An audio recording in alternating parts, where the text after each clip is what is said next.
دشمن کو دوست کیسے بنائیں؟ اصلاً آج مجھے اس پر گفتگو کرنی ہے۔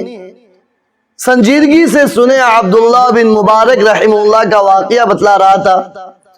عبداللہ بن مبارک رحمہ اللہ کے گھر کے پڑوس میں ایک گھر فروخت ہو رہا ہے،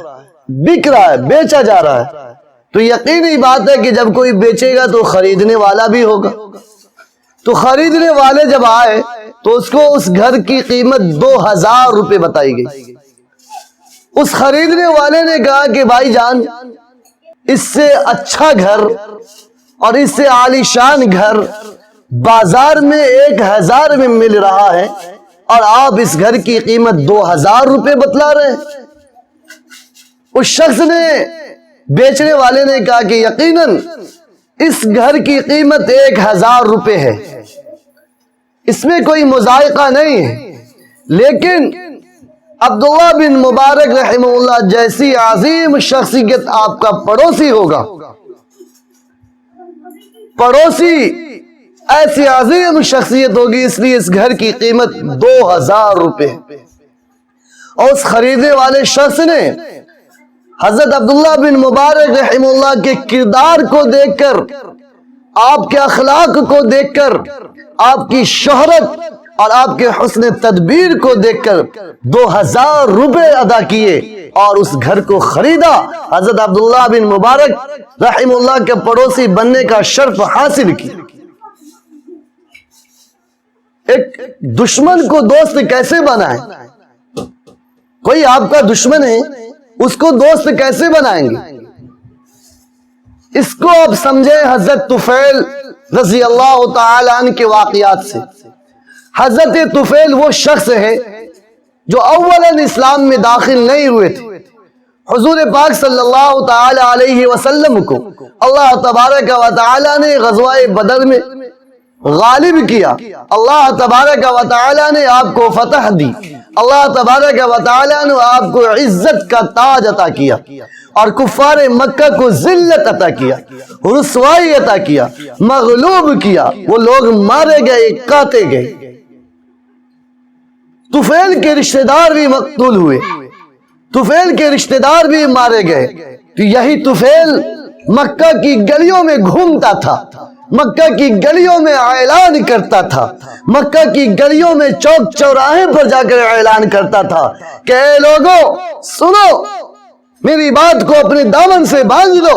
کہ وہ محمد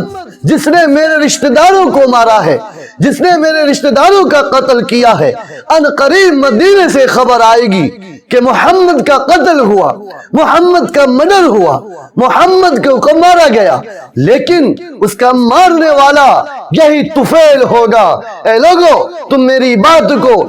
لکھ لو کہ میں محمد کو ماروں گا۔ یہی طفیل محمد رسول اللہ سے نفرت لے کر، محمد رسول اللہ سے انتقام کا جذبہ لے کر، محمد رسول اللہ سے بدلے کا جذبہ لے کر مکہ سے چلتا ہے، اونٹنی تیار کرتا ہے، گھوڑا تیار کرتا ہے، اس پر بیٹھتا ہے، ننگی تلوار ہاتھ میں لیتا ہے، مکہ سے لے کر مدینہ تک کا انتقام کے جذبے سے بھرا ہوا سفر۔ یہ طفیل جب مدینہ پہنچتا ہے، اپنا لباس تبدیل کیا، اپنا چہرہ تبدیل کیا، اپنا پوشاک تبدیل کیا، اور تاکہ مسلمانوں کو احساس نہ ہو نبی کا دشمن آیا ہے۔ اگر مسلمانوں کو علم ہو جائے گا کہ نبی کا دشمن آیا ہے تو مسلمان نبی کی حفاظت کریں گے، مسلمان اپنے دل و جان سے زیادہ نبی سے محبت کرتے ہیں، نبی کی کفالت کی جائے گی، نبی پر چوکیداری لگا دیا جائے گا، اس لیے وہ اپنا چہرہ تبدیل کرتے، اپنا حلیہ بدلتے ہیں اور مسجد نبی کے سامنے آ کر کھڑے ہو گئے، مسجد نبی کے دہلیز پر آ کر کھڑے ہو گئے، اس ارادے سے کہ یا محمد گزریں گے اور میں محمد کو قتل کرنے میں کامیاب ہو جاؤں۔ لیکن جب محمد الرسول اللہ صلی اللہ تعالی علیہ وسلم وہاں سے گزرے، تو یہی طفیل جو مارنے آیا تھا، قتل کرنے آیا تھا، یہی کہتا ہے کہ جب میری نظر محمد الرسول اللہ صلی اللہ تعالی علیہ وسلم کی ذات اقدس پر پڑتی ہے، آپ کے رخ انور پر پڑتی ہے، آپ کے چہرہ مبارک پر پڑتی ہے، آپ کے چہرہ مقدسہ پر پڑتی ہے، تو میرے دل سے ایک آواز نکلتی ہے، کہ طفیل کس چکر میں پڑا ہے تو؟ اس چہرے کو دیکھ، اس چہرے سے نور نکل رہا ہے، آسمان کی اور جا رہا ہے، اے طفیل اس چہرہ کو اپنا لے، خدا کی قسم تیری روح بھی آسمان کی طرف چلی جائے گی، تو بھی بلند و بالا ہو جائے گا، تیری ذات بھی بلند و بالا ہو جائے گا۔ دل نے ایک آواز دی، ایک صدا دی کہ طفیل اس چہرہ کو اپنا لے، دیکھ کتنا معصوم چہرہ ہے، کتنا حسین چہرہ ہے، کتنا نورانیت والا چہرہ ہے، اس چہرے کو تو ختم کرنے آیا ہے۔ یہ چہرہ حضرت طفیل سے لوگوں نے پوچھا، حضرت طفیل سے لوگوں نے معلوم کیا کہ طفیل تم تو مکہ کی گلیوں میں اعلان کیا کرتے تھے کہ ہم محمد کو قتل کرنے جا رہے ہیں، محمد کو صفائے ہستی سے مٹانے جا رہے ہیں، محمد کو تہس نہس کرنے جا رہے ہیں، لیکن کیا ہوا؟ تو نے کلمہ کیوں پڑھ لیا؟ کلمہ پڑھ کر مشرف با اسلام کیوں ہو گیا؟ آخر کیا بات ہے؟ حضرت طفیل فرماتے ہیں کہ خدا کی قسم میں مکہ سے چلا تھا، اسی ارادے سے چلا تھا کہ محمد کو قتل کروں گا، لیکن جب میری پہلی نظر پڑتی ہے تو میرے دل نے آواز دی، یہ چہرہ صرف نبی کا چہرہ ہو سکتا ہے، دنیا کی کسی ذات کا چہرہ نہیں ہو سکتا، یہ چہرہ صرف نبی کا ہی ہو سکتا ہے۔ حضرت طفیل محمد الرسول اللہ کے گرویدہ ہو گئے، کھینچے آئے اور کلمہ پڑھا، کلمہ کو اختیار کیا،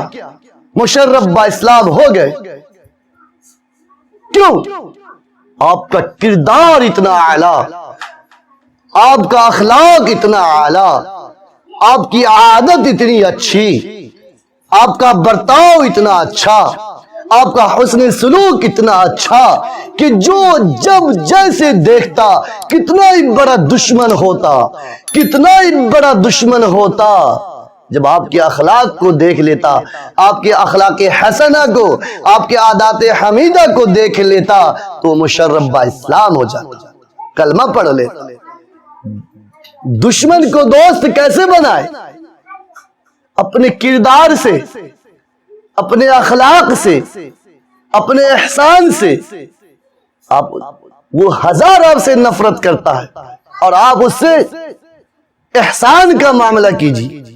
حسن سلوک کا معاملہ کیجیے، یقیناً وہ دشمن بھی آپ کا دوست بن جائے گا، دشمن بھی آپ کا دوست بن کر رہے گا، اور پھر جب وہ دوست بنے گا تو زندگی میں کبھی دغاباز نہیں ہوگا۔ جو دشمن دوست بنتا ہے وہ دل و جان سے دوست بنے گا اور آپ پر اپنی جان قربان کر دے گا، ہر چیز مٹاؤ دوست کی وفاداری کے لیے وہ ہر چیز قربان کر دے گا۔ اخلاق کی تلوار ایسی ہے کہ ساری دنیا ایک طرف ہو جائے اور آپ کا اخلاق اعلیٰ ہونا چاہیے، سب آپ کی طرف آئیں گے، ایک نہ ایک دن سب آپ کے گرویدہ ہو جائیں گے، سب آپ کے اخلاق کے چھاؤں میں سب آپ کے محب ہو جائیں گے، سب آپ سے محبت کرنے لگیں گے۔ اس لیے اخلاق کو اپنائیے، ہمارا کردار ایسا ہونا چاہیے، ہمارا اخلاق ایسا ہونا چاہیے، پہننا اوڑھنا ایسا ہونا چاہیے، چلنا پھرنا ایسا ہونا چاہیے، کھانا پینا ایسا ہونا چاہیے، ہم سب کا اٹھنا بیٹھنا ایسا ہونا چاہیے، بات چیت ایسی ہونی چاہیے کہ تب کے ظاہر ہو کہ غلام رسول ہے، جب چل رہے ہو تو لوگ پیچھے دیکھ کر سمجھ جائے کہ عاشق رسول جا رہے ہیں، لوگ پیچھے سے دیکھ کر سمجھ جائے کہ یہ محب رسول جا رہے ہیں، اور جب کوئی چہرہ دیکھے تو انہیں سمجھ میں آ جانی چاہیے کہ اللہ کے نبی سے سچی محبت کرنے والے، پیارے آقا سے سچی محبت کرنے والا ہے۔ اور انسان جب پیارے آقا سے محبت کرتا ہے تو اسے اللہ کی محبت مل جاتی ہے، اور جسے اللہ کی محبت مل جاتی ہے، نوجوانوں یاد رکھو، اللہ تبارک و تعالی ہر شے کے دل میں آپ کی محبت ڈال دیتا ہے۔ آپ ایک کو پکاریے ساری دنیا آپ کو پکارے گی، آپ ایک کا نعرہ لگائیے ساری دنیا آپ کا نعرہ لگائے گی، آپ ایک کے دروازے پر جھکیے دنیا میں کسی بھی دروازے پر جھکنے کی نوبت نہیں آئی۔ اس لیے دشمن کو دوست ایسے بنانا ہے، اپنے اخلاق سے اس کا دل جیتنا، اپنے کردار سے اس کا دل جیتنا ہے، اپنے حسن سلوک سے اس کا دل جیتنا ہے، اپنے احسان سے اس کا دل جیتنا ہے۔ اس کو اس بات کا احساس ہو جائے گا کہ میں اس سے نفرت کرتا ہوں، میں اس سے عداوت کرتا ہوں، میں اس سے دشمنی کرتا ہوں، اس کے باوجود یہ میرے ساتھ اچھا برتاؤ کرتا ہے، حسن سلوک کرتا ہے، خیر کا معاملہ کرتا ہے، وہ خود بخود آپ کا گرویدہ ہو جائے۔